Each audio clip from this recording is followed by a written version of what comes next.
Hey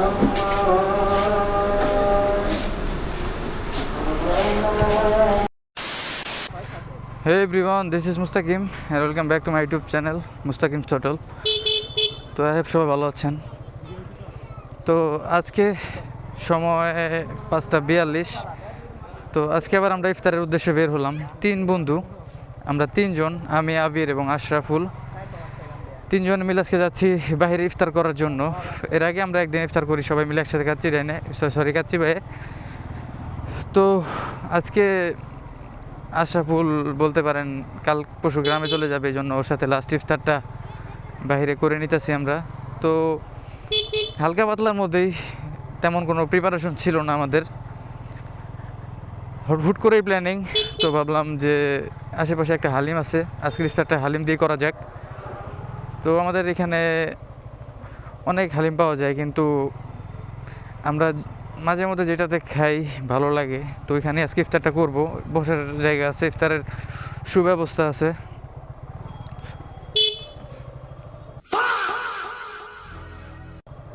হুট করে যায় বললেন, একটু পিছিয়ে দেখলাম না, ইফতারের আগে সাইরা দিলাম,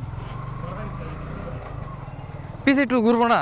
ইফতারের আগে ভাই গ্যাঞ্জাম করতে চাইতেছেও না, কিচ্ছু করার নাই। ইফতারের আগে মুখ খারাপ করারও ঠিক না। একটু আগে একটা ইনসিডেন্ট ঘটে, আমার ছোটো বোন ছিল আমার পিছনে, এই জন্য ওরকম কোনো কিছু করতে পারিনি, কিচ্ছু করার নেই, পরিস্থিতির শিকার। আজকে 2টা ইনসিডেন্ট ঘটলো আমার সাথে। তো যাই হোক, আমরা যেখানে ছিলাম ইফতারটা করতে যাই, হাতে সময় বেশি নাই। ইফতারের আগে কারোই মাথা ঠিক থাকে না, কথা শুনতে চায় না। সবাই মনে করেন পরিশ্রম করেই আসে, সবারই একটু তাড়াহুড়া বাসায় ফের ফ্যামিলির সাথে ইফতার করার জন্য। তো যাই হোক, কিছু করার নেই। তো আজকে আমরা যাব সুলতান মার্কেট, ওইখানে ইফতারটা করব। হালিম ওইখানকার দেখি কী পাওয়া যায়, ওইখানকার হালিমটা বেস্ট। তো দেখি আর কি পাওয়া যায়।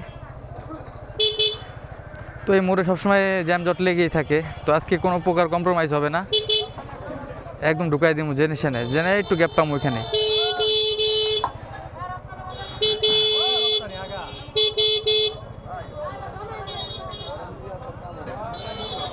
একদম মাঝখানে রোডটা আটকায় আপনি যাত্রীরা উড়াইলেন, এটা হইলো একবারে মাঝখানে। ইফতারের আগে একটু সবারই তো তাড়াহুড়া, এটা বুঝতে হবে আপনার। এই যে আরেকজন,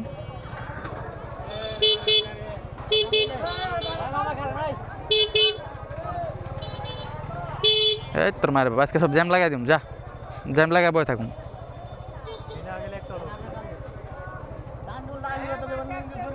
লাগলে তো জরিমানা নিমই, ওটা লাভ আছে?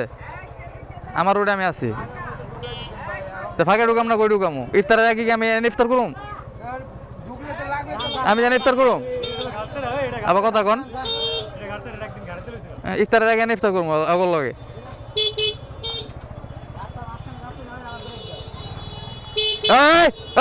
গই ঘুরাবে না, পরে ঘুরাও। ইফতারের আগে কাহিনী শুধাই যাচ্ছে না রোডের মধ্যে।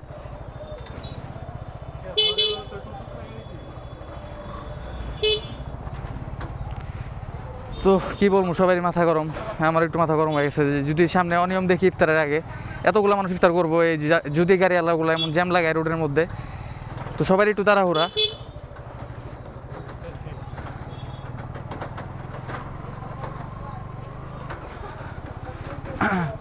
তো ফাইনালি জ্যাম থেকে বের হলাম। তো অল্প কিছুক্ষণের রাস্তা, 5 মিনিটের রাস্তা। তো সবাই দেখতে পাচ্ছেন যে ইফতার কেনাকাটা করতেছে, যাতায়াত করতেছে। কিরে মারলো? 4B পাইছে, তো 4B ডিআরএল একটু হাই। তো গাড়িটা একটু আগে এক কাইত হয়ে পড়ে যায়, আমি ওরকমভাবে ফালাইনি, হালকা কাত করে ছেড়ে দিছি যেন পায়ে প্রেশার না পড়ে। তো চলেন যাই, সামনে যাই, সুলতান মার্কেট যাই, তারপর গাড়িটা একটু দেখা দরকার, কারণ ওই যেখানে গাড়িটা পড়ে ওইখানে দেখার ওরকম সুযোগ ছিল না। তো চলেন সামনের দিকে যাই, গাড়িটা একটু দেখা দরকার। গাড়িটা যত্ন ওরকমভাবে নেওয়া হইতেছে না কিছুদিন যাবত। আমি যেদিন থেকে জবে জয়েন করি তারপর থেকে গাড়ির ওরকম প্রপার যত্নটা নিতে পারতেছি না। এই ইঞ্জিন অয়েল চেঞ্জেরও প্রায় সময় হয়ে গেছে, আর 500 কিলো চালাতে পারবো। ইঞ্জিন অয়েলটা চেঞ্জ করা দরকার, পারফরমেন্স একটু ড্রপ করা শুরু করছে। তো ইঞ্জিন অয়েলটা ড্রেন দিলে আবার একটু স্মুথ ইঞ্জিনটা আবার হয়ে যাবে, কারণ 2500 প্রায় চালানো হয়ে গেছে, 3000 চালাবো আর 500 চালাবো কোনো মতো। যদি ঢাকা শহরে সিটি হাইওয়ে রাইড বেশি করা হইতো, জ্যামজটে বেশি থাকা হইতো, তাহলে 2500তেই ফালায় দেওয়া উচিত ছিল। যেহেতু আমি সিটিতেই রাইড করি, এলাকাতেই রাইড করা হয় বেশি, তো এই জন্য আর কি 3200 চালানো যায় সেলে। তো এইসব করলে আরও কিছুদিন চালাতে পারবো। ঈদের আগে আগে আমি গাড়িটাকে একদম রেডি করে ফেলবো, ইঞ্জিন অয়েল, পিছনের ব্রেক প্যাড, তারপর হচ্ছে আরও টুকটাক কিছু কাজ আছে, এগুলো সেরে ফেলার চেষ্টা করব।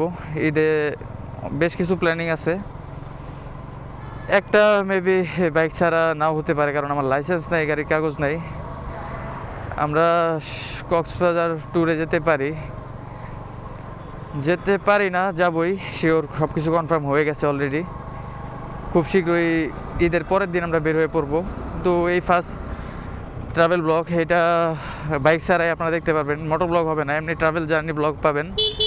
ট্রেন, চেষ্টা করবো ট্রেনের টিকিটটা কাটা, কিন্তু ট্রেনে যেই প্রকার সিন্ডিকেট চলে, তো সেম সিন্ডিকেটটা চলতেছে এখন হচ্ছে আমাদের অকটেন পাম্পে। যার পাওয়ার আছে সে ফুল ট্যাঙ্ক করতে পারতেছে, আর যার পাওয়ার নাই সে 200 টাকার 500 টাকার এরকম লিমিট অনুযায়ী তেল নিতে পারতেছে। আর অনেকের তেল থাকা সত্ত্বেও, ট্যাঙ্কি ফুল থাকা সত্ত্বেও তারা রেগুলার যায়, সিরিয়াল দেয়, যার তেলটা প্রয়োজন সে নিতে পারতেছে না, আর যার অকটেন প্রয়োজন না, পেট্রোল প্রয়োজন না, তারা কি করে বাসায় স্টক করতেছে, প্রতিদিন যায় সিরিয়াল দেয়, সিরিয়াল দিয়ে তারপর অকটেনটা নেয়, বাসায় যে গ্লান ভরে স্টক করতেছে। আর আমরাই কৃত্রিমভাবে আমাদের এই সংকটটা তৈরি করতেছি। তেল কিন্তু পর্যাপ্ত পরিমাণ ছিল, তো যখন এটা জানাজানি হয়ে যায়, তো তখন এটা নিয়ে খাবলাখাবলি শুরু হয়ে যায়, বাঙালি যেটা স্বভাব। তো মনে করেন একটা রুমে আপনারা 3 জন আছেন, এখন আছে একটা রুটি, আপনারা 3 জন ভাগ করে খাবেন না? তো সেই ক্ষেত্রে তো 3 জন ভাগ করে খাওয়া উচিত। কিন্তু যদি দেখেন আপনি, আপনার ছোটো ভাই, পরে হচ্ছে ফ্যামিলি মেম্বারই দিয়ে বোঝায় আপনাদেরকে, তো আপনাদের একটা পারিবারিক পেট্রোল পাম্প আছে, এখন আপনি আগে থেকে জানতে পারছেন যে পেট্রোল সংকট দেখা দিতে পারে, আপনার ভাইয়েরও ব্যবসা বাণিজ্যের জন্য অকটেন প্রয়োজন, কিন্তু আপনি জানাতে আপনি সব স্টক করে আগে থেকে আপনার ভাইয়ের হক, আপনার পাড়া প্রতিবেশীর হক, আত্মীয় স্বজনের হক মেরে এগুলো স্টক করে আলাদাভাবে রাখছেন। তো সেক্ষেত্রে যেমন আপনি কৃত্রিমভাবে যে সংকটটা তৈরি করলেন, ঠিক এই সংকটটাই এখন হইতেছে আর কি, বোঝা বাংলাদেশে এটাই চলতেছে। যার অকটেন আছে সেও অকটেন নিতেছে, আর যার অকটেন নাই সে তো টাইম মতো অকটেনটা পাচ্ছে না। এই জন্যই তো কৃত্রিমভাবে আমরা যতদিন পর্যন্ত আমাদের সংকটগুলো আমরা মোকাবেলা না করব, ততদিন পর্যন্ত সম্ভব না আর কি। কি বলে, ইউনিটি, একতা যতদিন পর্যন্ত আমাদের মধ্যে না আসবে, ততদিন পর্যন্ত আমরা ওইরকমভাবে চলতে পারবো না এই দেশে। তো অন্যান্য দেশে এরকম সংকট দেখা দিলেও তারা একটা লিমিটেড ইসের মধ্যে থাকে। বাঙালিরা যদি দেখা যায় মরিচের দাম বাইরে গেছে, মরিচটাই বেশি কিনে, পেঁয়াজের দাম বাইরে গেলে পেঁয়াজটাই বেশি কিনে, এরকম। এখন অকটেনের দাম বেশি, যার পাওয়ার আছে সে অকটেন ফুল করে নিতে পারতেছে, আর যার পাওয়ার নাই সে রেগুলার পাওয়ার কী বলবো, পরিশ্রম করে সিরিয়াল ধরে নিতেছে। আরও কিছু অসাধু ব্যবসায়ী আছে যারা রেগুলার এই অকটেন পাম্প থেকে আনতেছে এবং অকটেন এগুলা সেল দিতেছে। হ্যাঁ, টাইম আছে, আরে আয় পড়ছে যে নেই। তো প্রায় সুপার মার্কেটের কাছাকাছি চলে আসছি, আর অল্প কিছুক্ষণের রুট। তো যাই দেখি সিট পাই কি না। মেন কথা হচ্ছে আমরা যখন আসছিলাম এর আগের বার, তো পর্যাপ্ত পরিমাণ সিট ছিল, ফাঁকাও ছিল। আমরা এই টাইমটাতে আসছিলাম 10-15 মিনিট আগে। তো আজকে চলেন যাই দেখি সিট পাওয়া যায় কি না, এবং ডিটেলসে আজকে আপনাদেরকে দেখাবো সুলতান মার্কেটের কোন জায়গায়। তো আমি এরকমভাবে ফুড ব্লগ করি না, এটা ট্রাভেল উইথ ফুড ব্লগ বলতে পারেন, ইফতার ব্লগ। ইফতার ওরকমভাবে আগে স্কুলে কলেজে থাকতে অনেক করা হয়তো ইফতার পার্টি। তো সব বন্ধুরা এখন আলাদা, সবাই কর্মক্ষেত্রে ব্যস্ত, তো ওরকমভাবে সবাইকে সময় দেওয়া হয় না। আর আমরা যারা ক্লোজ ফ্রি আছি, তো আমরা চেষ্টা করি ইফতার পার্টি যতটুকু সম্ভব, ওরকমভাবে আগের মতো তো আর সম্ভব না, 2-1 মিলে যেভাবে করা সম্ভব হয় ওইভাবে করার চেষ্টা করি। তো আগের ওই মজাটা এখন আর হয় না। তো সবাই একসাথে, ফ্রেন্ড সার্কেল সবাই একসাথে যেভাবে করতাম ইফতার, ওইরকম ওই ফিলটা, ওই মজাটা হয়তো এখন আর চাইলেও সম্ভব না, সবাইকে একসাথে ম্যানেজ করাও সম্ভব না। তো যারা একসাথে আছি, ক্লোজ আছি, সময় হয় একসাথে দেখা করার। অনেক ফ্রেন্ডের সাথে এখন দেখা হয় না, প্রায় 6 মাস 1 বছর হয়ে যায়, তাদের সাথে দেখা হয় না।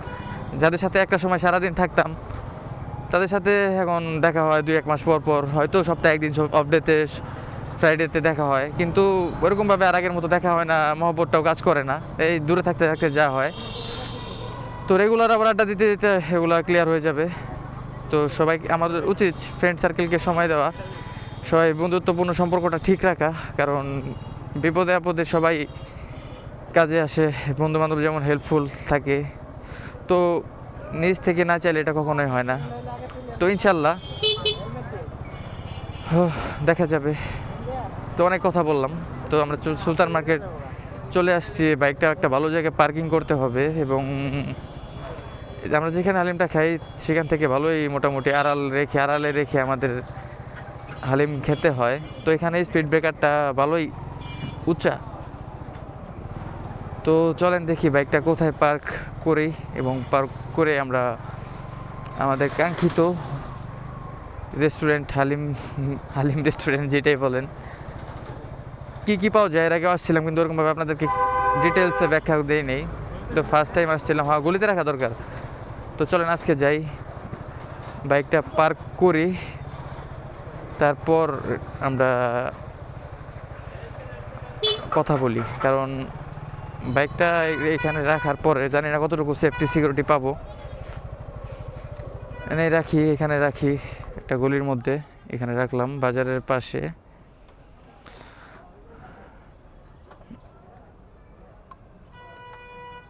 আজকে মন মেজাজ একটু খারাপ আছে, বাইকটা ওরকমভাবে পরে নেয়, কাট করে দিয়েছিলাম, আশা করি কোথাও স্ক্র্যাচ খায় নাই। কি আর বলবো, ইফতারের আগে মুহূর্তটা বাইক নিয়ে বের হওয়াটা একদম বলতে পারেন বিপজ্জনক। সবাই ব্যস্ততা, রিক্সা, মানুষজন, এগুলা কি বলবো, পাগল হয়ে যায়।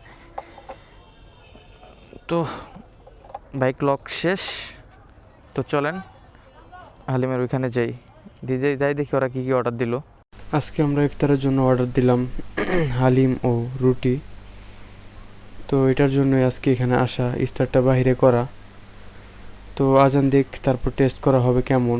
এর আগেও খাওয়া হয়েছে, ভালো ছিল। এর আগে একদিন এখানে ইফতার করা হয়েছে। তো আজকে আবার চলে আসলাম আমরা ফ্রেন্ডরা বন্ধুদের নিয়ে ইফতার করার মজাই আলাদা। তো আজকের ইফতারটা করলাম হালিম এবং রুটির সাথেই। তো এর আগে একবার ইফতার করা হয়, আসিফ ভাই, আমি, রুবেল, আবির, আমরা আশিক, আমরা একজন আসছিলাম। তো আজকে আসলাম আমি, আবির আর আশরাফুল। তো এখানে হালিম আর রুটিটা ভালোই হয়, তো এই জন্যে মাঝে মাঝে এখানে ইফতার করতে আসা।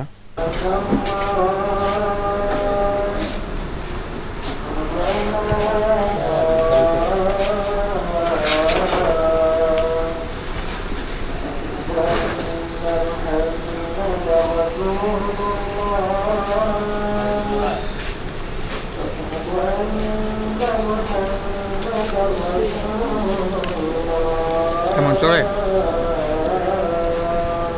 টেস্টটা কত আশা করি, কত কোন জায়গার টেস্ট সেটা তুই দে, মানে বুঝতে পারছ নাকি? দে একটা টেস্টের লগে 100 মিলে দোকান আছে না দাম করা, এটা না আবার ভাব তুই আর আমি খাইছিলাম ওই যে ইয়ের ওইটা রপ্তানিটা, ও এটা লাগে মিলা 100 মিলে। ওইটা তো তোর ওই যে বেচে, ওই যে মনে নেই নেহারি নলি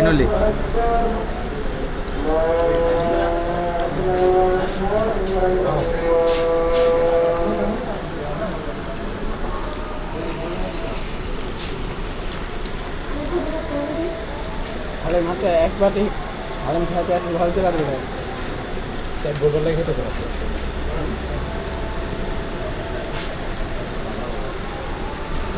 খাওয়ার কথা ছিল বুঝতে কিন্তু আমি বুঝে অনেক আগে আমরা পরে আবার আগের সপ্তাহে তো আমরা খাইতে চাইলাম, যেগুলো করলাম না সবাই বলে খাইছো কেউ তাইল না, বৃষ্টি হইল না, আমি বয়ান মারছে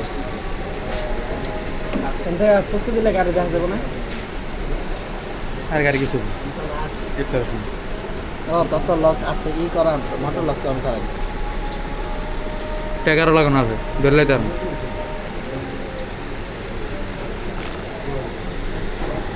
ট্র্যাকার থাকার ওইটা একটা সুবিধা। কি বাস খালি চিন্তা নাই। মোটর লকের মতো অফ করতে পারবো না, হ্যাঁ মোটর লকের মতো অফ করে দিতে পারবো না গাড়ি। অফ করা লাগে। মোটর লক তো অফ করে লাগে গাড়ি, তুই দেখতে পারবি কোন গুলিতে আসবি, গাড়ি অফ করে দিতে পারবি ফোন দিয়ে, একটা ডিসটেন্স দাও থাকবে, ওটা পার করলে অফ হয়ে যাবো। এবার তুই ফোন দিয়ে অফ করে দিতে পারবি গাড়ি। ফোনে কল হইব না তো অনেক পারবে।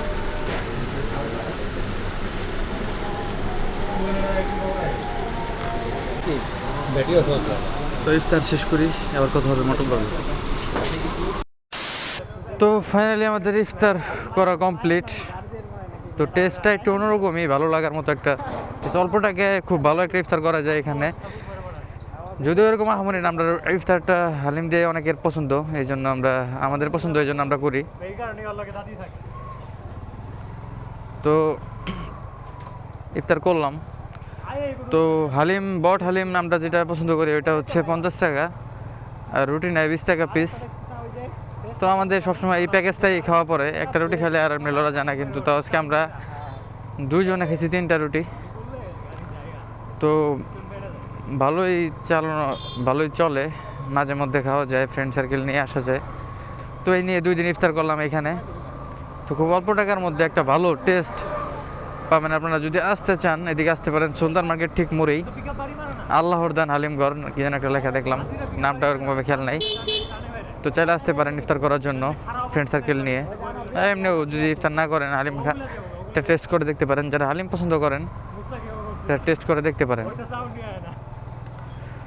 তো এই হচ্ছে আজকের ব্লগ।